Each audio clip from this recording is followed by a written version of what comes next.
who's going to finish number one and what does it mean? So, like, who do we think's got the inside track? Who's maybe coming down the rail? Like, how do they get there if they do? Lay it on me.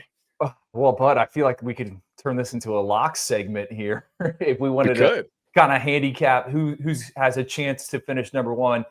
It's looking like USC, and we've been gushing, I think, for this entire cycle about the Trojans and new GM Chad Bowden. You know, they are in the driver's seat coming down the stretch, right? They're in the fourth quarter. They are trying to bleed out some game clock here. USC, I mean, we're talking about a class that's over 35 guys. So it could be the first time they finish number one in the 24/7 sports era. I think the other, big picture thought with USC potentially taking home the recruiting crown is it's a Big Ten school, right? It's not an SEC program. And I think that kind of plays into the ever-changing landscape, the distribution of all of the talent in the sport. With that being said, as we've inched closer and closer, there is a chance some other people could surpass them. And the one, or I think the two recruitments to keep your eyes on are the Mater Dei wide receivers. And we've discussed them here on the Cover 3 Recruiting Hour. I'm talking about Chris Henry Jr., 5-star wide receiver, and then Caden Dixon-Wyatt, right behind him, top 64 player. I think he's Carnell Tate. Chris Henry, they're two completely different guys. They've been committed to Zone 6 and Brian Hartline in Ohio State for the longest time.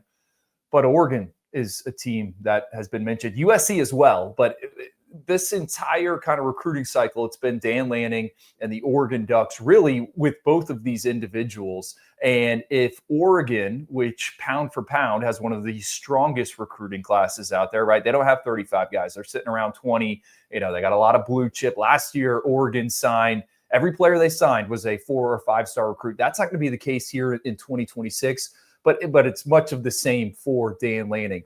If Oregon can get those two guys, they could jump USC if they can flip them and pry them away from Ohio State. So that's one team that has a chance. The other team is Texas A&M and Mike Elko and general manager Derek Miller, obviously very involved in the college football playoff conversation. Really strong recruiting class for them. About 5 guys that are in play. They would need to go 5 for 5. So again, if we were handicapping this, major That's long a serious shot. parlay. Yeah, serious parlay. Maybe a money line sprinkle out there. I don't think it's going to happen because, it would start with Lamar Brown, the 5-star, 280-pound athlete who's committed to LSU. They would need him. And then they would need to get some other things to happen. Wide receiver Boobie Feaster, who's committed to USC. Wide receiver Jace Matthews, who's committed to Auburn. So, mathematically, they can do it. I think Oregon's got maybe the best chance to unseat USC. And I'll close here on the race for number one. You can go to 247sports.com. You can get into the class calculator. You can add your recruits and do the math yourself. Come up with some crazy scenarios, right? It's like a trade, trade tool of sorts. I mean, that thing is fun to play with, dude. It's almost like the NBA trade deadline calculator. Like you can see who goes where, what does it affect? You're like, wait, how does adding this guy just make this much sense? And it's obviously like each successive recruit matters a various amount, based on the rating and the number of kids in the class, obviously. But yeah, that is a fun tool to play with. I mean, I think the fact that it's likely USC or Oregon is a good thing for the Big Ten, right?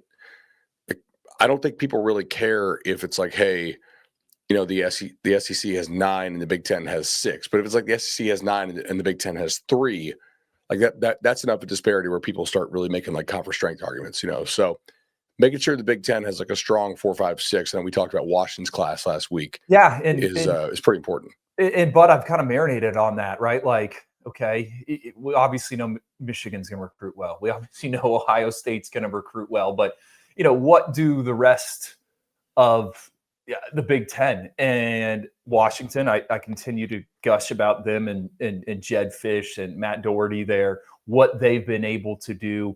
They could have a heck of a finish here. They are in it for a lot of flip targets. Iowa, we've mentioned them. Iowa always recruits well on the defensive side of the ball, kind of dug into their class. And you're like, yep, this is a future NFL guy. Yep, this is a future NFL guy. But, Bud, we're seeing an influx of talent. I think it's on offense. And obviously, Traden Bessinger, the quarterback, they flipped from Boise State, sitting inside the top 247. But they got some skill perimeter players at wide receiver, a kid I know you like here in Florida, Xavier Stinson. You can kind of go up and down the list. And then the other one, SIG in Indiana. I think they got another Mikael Karma committed and Cavante Huggin, another kid out of Florida. They, I think, have used what they did last season, what they're doing this season to, get involved with a higher caliber prospect. And I think that's notable because Indiana's roster has been built on the under the radar guys, right? The guys where SIG and his staff have been able to find some market value. So what does this look like if they can get, that player that has a higher ceiling? So Indiana, Iowa, Washington, some other teams in the Big Ten where monitor the situation.